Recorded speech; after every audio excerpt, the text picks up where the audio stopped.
Welcome to CrashMagic. In this video I'm really excited to show you a card trick that I've devised that I believe to be original. As with almost all new tricks nowadays, it's based on another trick that I'll mention in the tutorial section, but I've not seen this presentation or this flow of the steps done anywhere. Of course, if you watch it and recognise it as something you've seen someone else do before, then apologies to them and let me know in the comment section below. So, I'll show you my performance, and if you like it and want to learn it, there's a tutorial straight after, and it's really easy to do. Have you seen the film Candyman? Please take these cards and shuffle them as much as you like and in any way that you like.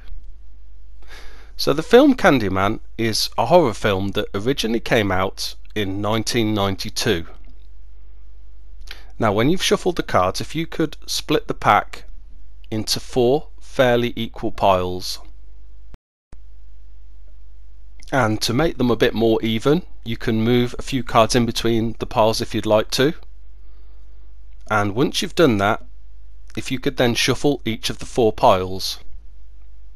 So in the film, a student who is researching local legends discovers the story of the Candyman, who is the spirit of a man who was killed in horrible and unjust circumstances.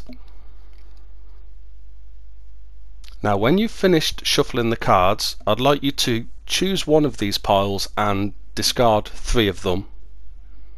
Free choice, you can discard any 3 piles that you like.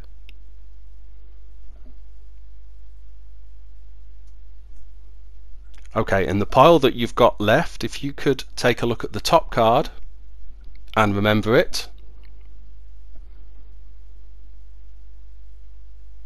I'm going to look away. If you remember that card and then place it back on top of the pile. Now the legend in the film also says that anyone who speaks the name Candyman 5 times in front of a mirror will summon the spirit and be killed. Fortunately for us, this is just a made up story, but we are going to do just that, but with the goal of attempting to summon your card. Let's begin. C-A-N-D-Y-M-A-N, Candyman. C-A-N-D-Y-M-A-N, Candyman. C-A-N-D-Y-M-A-N, Candyman. That's 3. 2 more to go. Should we carry on? C-A-N-D-Y-M-A-N, Candyman. That's 4. Last one then. C-A-N-D-Y-M-A-N, Candyman. That's 5. Has anything happened? Maybe, if we look in the mirror.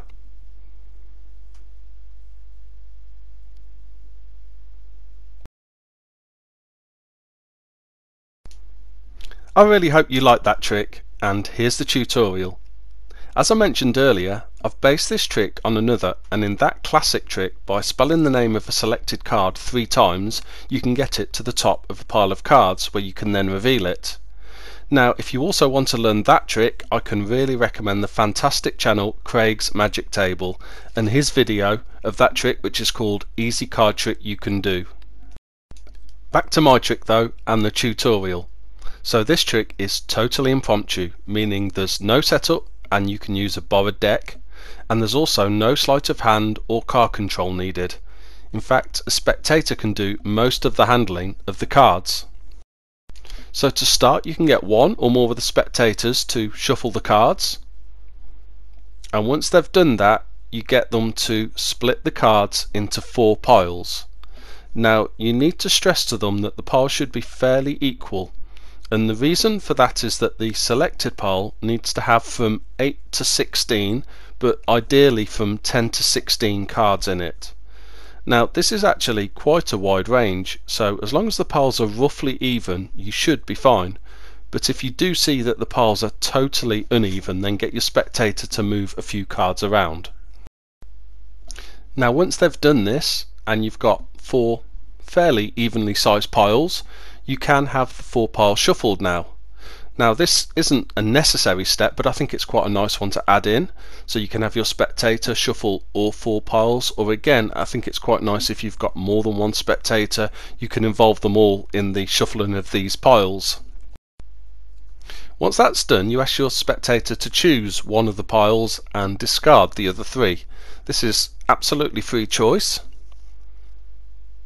And once that's done, you ask them to look at and remember the top card of the pile they've selected. So in this case we've got the Ace of Clubs. You then get them to place it face down back on top of the pile, and at this point you could do some false shuffling or false cutting to keep this selected card on the top of that pile, but as you saw in the performance I don't really think you need to. And then it's just a matter of spelling Candyman 5 times, dealing 1 card from the top down onto the table for each letter, so C-A-N-D-Y-M-A-N, and dropping the rest of the cards on top. Again, second time, C-A-N-D-Y-M-A-N, rest of the cards on top. Third time, C-A-N-D-Y-M-A-N, and drop the rest of the cards on top. Now of course you can build the suspense during this stage of the trick, and you can also keep adding to the story and asking them if they're okay to go on. But once you've spelt Candyman for the 5th time, their card is now going to be on the bottom of the pile. Now you can, of course, if you haven't got a mirror, just reveal their card is on the bottom, but to fit in with the story, of course, it's really nice to reveal their card in the mirror. Well, that's the end of the video. If you liked it, please like and subscribe. If you've got any comments, leave them down below, and see you soon.